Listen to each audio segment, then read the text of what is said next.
Peter Parker's whole life got nuked by one bad decision, one glitchy spell, and one dead billionaire's sunglasses. And somehow he still ends up totally alone with nobody remembering he even exists. Here is the entire wild ride you need before Brand New Day drops. Spider-Man rolls into the MCU in Civil War, and thankfully we skip the origin story this time. Dude's already been bit, Uncle Ben's already gone, and Peter's out here swinging around Queens in a homemade suit doing small-time hero stuff. Stark scoops him up to help fight Cap during the whole Sokovia Accords mess. Basically, the world government's getting nervous about all the collateral damage the Avengers keep leaving behind and wanting actual oversight. Stark's on board with the Accords, Cap isn't. And that split turns into an all-out superhero civil war with heroes picking sides. Stark gifts Peter a high-tech suit for the fight, and once the dust settles, sends him home with the suit as a keepsake and a promise to call him back in when he is needed. He also drops one of the best lines in the whole saga. Don't do anything he would do, and definitely don't do anything he wouldn't do. There is a little gray area in between, and that is where Peter operates. And no, that doesn't make him an Avenger. Don't even ask. Back to normal life, hanging with his best friend Ned, crushing hard on Liz, and dealing with Michelle, who clearly likes him but won't admit it yet. Normal life's fine and all, but Peter's itching to feel important again, desperate for another shot to prove to Stark he is Avenger material. He gets his opening when alien tech starts popping up on the streets, leftovers from the Chitauri invasion years back. Adrian Toomes and his salvage crew used to run official cleanup on that wreckage until Stark cut them out and handed the job to a new government division instead. Rather than let his guys go broke, Toomes goes rogue, starts hoarding alien tech, building himself a mechanical vulture suit, and slinging high-tech weapons on the black market. Peter tries to shut it down, accidentally reveals his identity to Ned in the process, who becomes his guy in the chair, handling intel and backup without ever getting in the actual line of fire. Things escalate fast. Peter and Ned nearly level the Washington Monument on a school trip after sneaking an alien battery through airport security, which does at least give Peter a chance to save the day, Liz included. But it gets worse. Peter finds out Toombs' next big deal is going down on the Staten Island ferry, and his meddling turns it into a full-blown fight that literally splits the ferry in half. Peter almost tears himself in half, trying to hold it together with his bare hands until Iron Man swoops in to finish the job. Turns out that deal was actually an FBI sting Stark had already set up, and Peter just torched the whole operation. Stark's furious, takes the suit back. No more Spider-Man. Effective immediately silver lining. With the suit gone, Peter finally has time for a normal life, which means asking Liz to homecoming. He shows up at her place, meets her dad, who turns out to be Adrian Toomes. Toomes instantly clocks his voice and realizes Spider-Man is just some kid he can flat out intimidate, warning Peter to stay out of his business or watch everyone he loves die.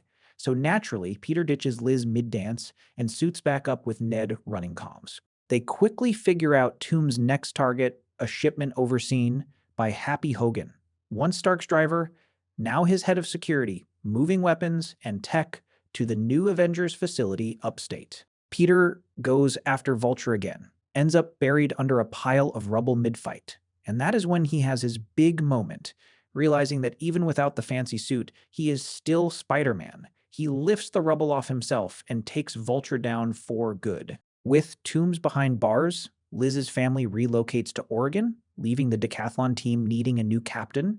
Michelle, who casually reminds everyone she goes by MJ now. Happy brings Peter upstate where Stark officially welcomes him to the Avengers roster. But Peter isn't sure he is ready for that yet, happy to stay the neighborhood-level hero for now. Stark does give him his suit back, though. Also, in a moment of pure chaos, Peter accidentally reveals his secret identity to Aunt May. 2 years later, the mad Titan Thanos sets out to collect all 6 Infinity Stones so he can snap his fingers and erase half of all life in the universe. His deeply unhinged solution to overpopulation and scarcity. Peter joins Stark on a galaxy-spanning mission to stop him.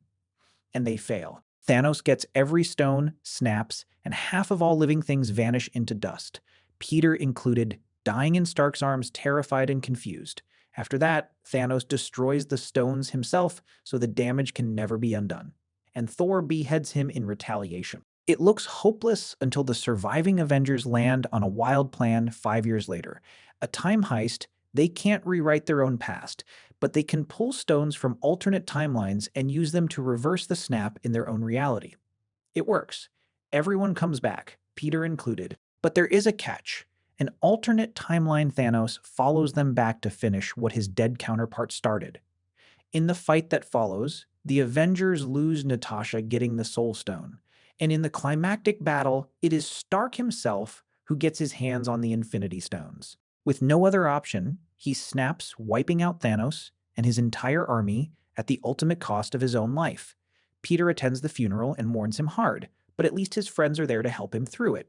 8 months later, Peter's still grieving but pushing forward, and a class trip to Europe should help, especially since he is planning to finally confess his feelings to MJ, convinced she might feel the same way based on the way she keeps looking at him. Of course, duty calls at the worst possible time. A giant water elemental attacks the group, and a mysterious new hero, the kid's nickname, Mysterio, saves the day. Nick Fury fills Peter in. Mysterio is actually Quentin Beck, a hero from an alternate Earth destroyed by similar elemental beings, and now he is here to protect this world too. Fury also hands over a special pair of sunglasses left behind by Stark, giving Peter access to Stark's entire global security and drone network. That power gets misused almost immediately. Peter asks the AI to delete an embarrassing photo a classmate took of him, and accidentally orders a literal drone strike on the kid, instead nearly getting him killed. Shaken by his own irresponsibility, and impressed watching Beck stop another elemental attack, Peter transfers full control of the system over to Beck, a decision that turns out to be catastrophic. Beck isn't a hero from another dimension at all. He is a disgruntled former Stark employee, fired for instability, who has been staging all the elemental attacks using advanced hologram tech, all to build himself up as a hero and cash in on the glory. And now, armed with Stark's actual weaponized drones, he can make his illusions lethal for real. Blissfully unaware, Peter heads back to the hotel that night to finally confess to MJ, except she beats him to it, revealing she already knows he is Spider-Man, which is apparently why she is always staring at him. She also happens to have found one of Beck's leftover hologram projectors, and together they realize Mysterio's whole heroic act is a con. When Beck realizes he has been made, he panics, worried the truth is about to get out, and decides anyone who knows has to be silenced. He tricks Spider-Man using a fake hologram of Nick Fury, gets him to admit who else is in on the secret, MJ and Ned, handing his enemy a hit list without realizing it until it is far too late.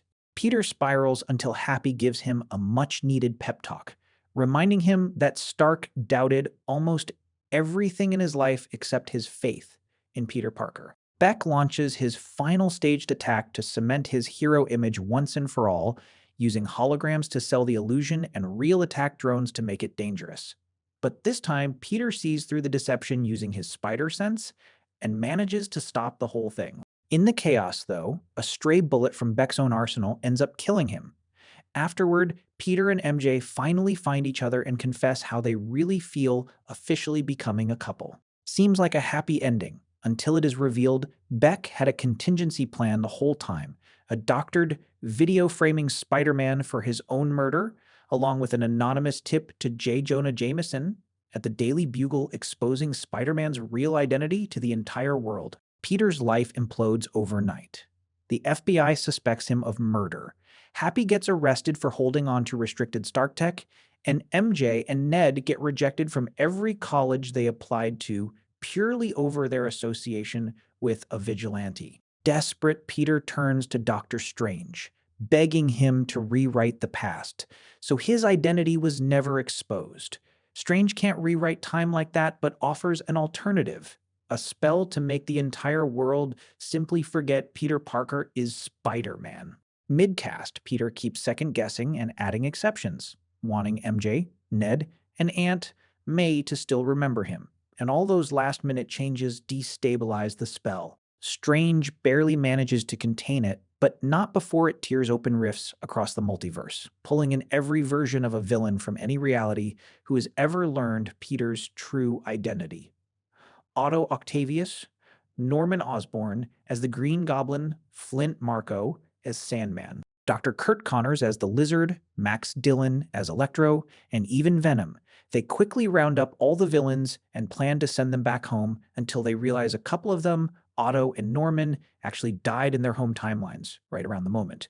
They got pulled out, meaning sending them back is a straight up death sentence. Against Strange's strong objections about meddling with the multiverse, Aunt May convinces Peter that helping them is the right call, framing it as a genuine second chance instead of a punishment. Peter goes rogue, steals Strange's magic ring, traps him in the mirror dimension, and gets to work curing the villains, starting with Norman, working alongside his non-goblin persona to build a device that keeps him in control instead of his darker side. Before they can move on to Electro, though, the goblin resurfaces and fatally wounds Aunt May in the process. With her last breath, she tells Peter he did the right thing trying to help, that with great power must come great responsibility, a lesson that echoes for the rest of the film. As police close in, Happy stands between them and Peter, sacrificing his own freedom so Peter can escape, taking a bullet to the arm before finally running for it. With nowhere else to turn, MJ and Ned dig up Strange's stolen ring and try to use it to locate Peter, instead accidentally summoning an alternate universe version of Peter Parker entirely. They try again and pull in yet another older Peter Parker from a different timeline. Both of these other Peters recognize the pattern. Every version of Peter has a place he retreats to when things fall apart, and MJ realizes for their Peter, that is the school rooftop. They find him there. And the older Peters share their own hard-earned wisdom, having both lost people close to them and flirted with rage and revenge before realizing it never actually helps. Hearing Aunt May's final words repeated back to him lands even harder with backup from guys who've lived through the exact same pain. With their support, Peter chooses healing over vengeance, and together all three Peters work out actual cures for every villain pulled into this world, turning Sandman back into Flint Marko, Lizard back into Dr. Connors, Electro back into Max Dillon, and eventually the Goblin back into Norman Osborn. It works. Every single villain gets cured. Except there is a problem before they cured him. Goblin destroyed the container, holding the unstable spell, and now it is actively tearing reality apart, with rifts opening wider by the second, threatening to pull in every version of every villain across the multiverse who has ever known who Peter Parker is. Strange finally breaks free from the mirror dimension, but even he can't contain the damage alone. That is when Peter realizes the fix has to be total, since everything's being pulled toward him specifically because he is Peter Parker. The only real solution is to have Strange cast one final spell, making the entire world forget Peter Parker ever existed at all. It works. Every visitor gets pulled back to their home reality. The rifts seal shut, and the crisis is finally over, but the cost is steep. Peter is now completely alone.